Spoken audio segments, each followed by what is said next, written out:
बच्चों के अवलोकन की प्रक्रिया इतनी सुव्यवस्थित होनी चाहिए कि शिक्षक तीनों विकासात्मक लक्ष्यों और सीखने के प्रतिफलों से संबद्ध हो सके। किंतु इसका अर्थ ये नहीं है कि शिक्षक को प्रत्येक लक्ष्य के लिए प्रत्येक बच्चे का अलग से अवलोकन करने की जरूरत है। संध्या, आपका क्या कहना है? बिल्कुल सही कहा तुमने रोमिला। जिस समय शिक्षक अवलोकन कर रहा होता है, उस समय वो बच्चे को समग्र रूप से देखता है और ऐसा करने से उसको बच्चे की जो सीखने की प्रगति है, उसका आभास होता है एक या एक से अधिक सीखने के प्रतिफल में।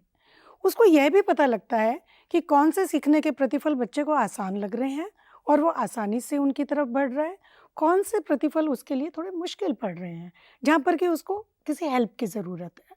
इसके साथ-साथ शिक्षक को यह भी पता लगता है कि उन सीखने के प्रतिफलों को अचीव करने के लिए उसने जो कार्य योजना बनाई है, वो किस प्रकार के परिणाम दिखा रही है।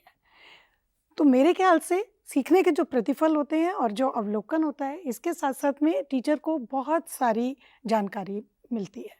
बिल्कुल सही कहा आपने संध्या।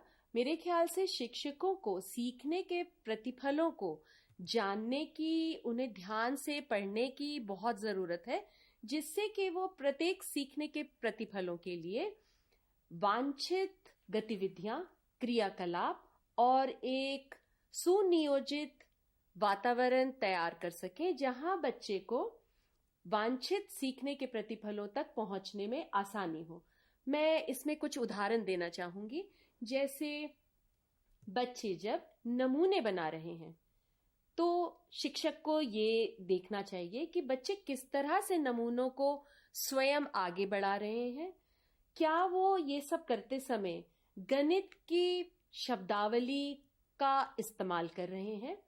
इसी तरह से जब वो कोई सीरिएशन या क्रमानुसार लगाने की गतिविधि करते हैं, तो क्या वो गणित शब्दावली का इस्तेमाल करते हैं, जैसे कि ये इससे बड़ा है, ये इससे मोटा है, ये इससे हल्का है या भारी है। तो वो ये करते हुए तुलनात्मक शब्द का भी इस्तेमाल करते हैं।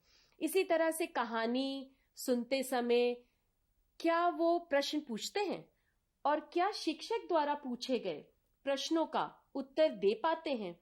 तो आप पाएंगे कि जब बच्चे गतिविधियां करते हैं, तो अगर शिक्षक उनको ध्यानपूर्वक देखे और उसी के अनुसार बच्चों को गाइड करे, तो बच्चे अपने वांछित सीखने के प्रतिफलों को पहुंच पाते हैं। तो संध्या, इसमें आप आगे कुछ जोड़ना चाहेंगे?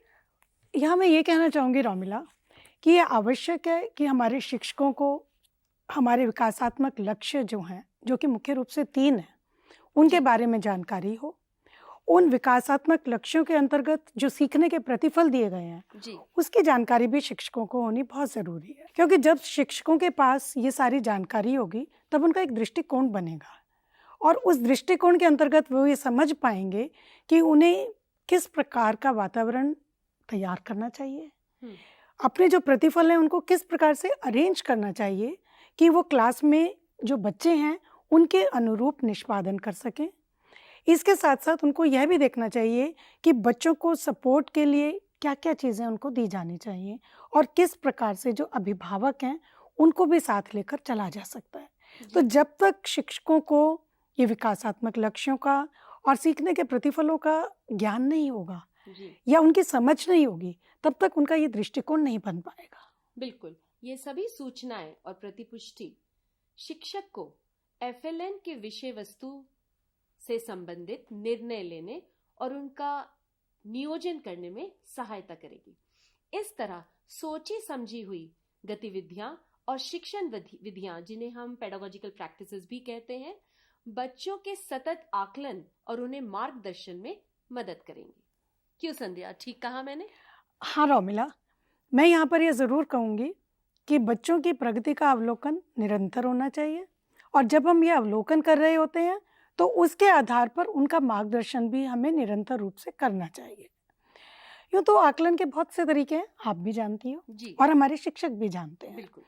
लेकिन जब हम बुनियादी स्तर की बात करते हैं, जब हम FLN की बात करते हैं, तो वहाँ पर क्योंकि बच्चे छोटे हैं और उनके समग्र विकास की ओर ध्यान देना ज़रूरी होता है, इसलिए यहाँ पर अवलोकन एक बहुत ही मजबूत प्रणाली बनकर उभरती है, जी। जो कि बच्चे के बहुत से पहलुओं के बारे में शिक्षक को बताती है, और उनके आधार पर शिक्षक फिर से बच्चे का भी मार्गदर्शन कर सकते हैं, अभिभावकों को भी बता सकते हैं, प्रॉपर रिपोर्टिंग भी कर सकते हैं। इसलिए अवलोकन और मार्गदर्शन यह एक बहुत ही शक्तिशाली टूल है मेरे हिसाब बहुत से। बढ़िया। आकलन का प्रथम और अंतिम लक्ष्य है कि बच्चे खुशी खुशी, आनंदमयी और भय मुक्त वातावरण में सीखें और आगे बढ़ें।